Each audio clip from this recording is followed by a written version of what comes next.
আসসালামু আলাইকুম। এটা হচ্ছে আমাদের একটা কাস্টমারের। তো এটা সমস্যা হচ্ছে ডাইন কানের যে এয়ারবাডস আছে সেটা কিন্তু বাজে না, আর বাম কানেরটা ঠিক আছে।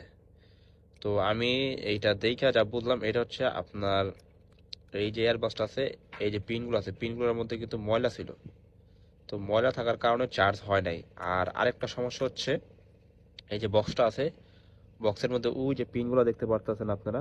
হ্যাঁ, এই যে পিনগুলো স্টিলের, এই পিনগুলো কিন্তু ভিতরে ঢুকে গেছে। তো ভিতরে ঢুকে যাওয়ার কারণে কিন্তু আপনার এই বক্স থেকে আর এয়ারবাডসে চার্জ হয় নাই।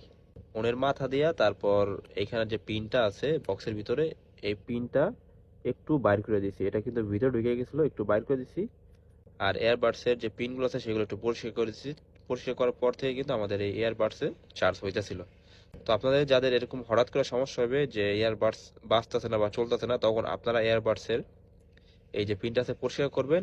আর ভিতরে যে পিনটা আছে, দেখবেন যে ভিতরে পিনটা সেটা কি ভিতরে ঢুকে গেছে। যদি বেশি ভিতরে ঢুকে যায় তাহলে একটু শোন বা সুই টুই কিছু থাকলে সেটা দিয়ে এই পিনগুলো একটু বাইরের দিকে বের করে দিবেন। তাহলে দেখা গেছে আপনার এয়ারবাসটা চার্জ হয়ে বা দেখা গেছে এইটা চালু হয়ে যাবে।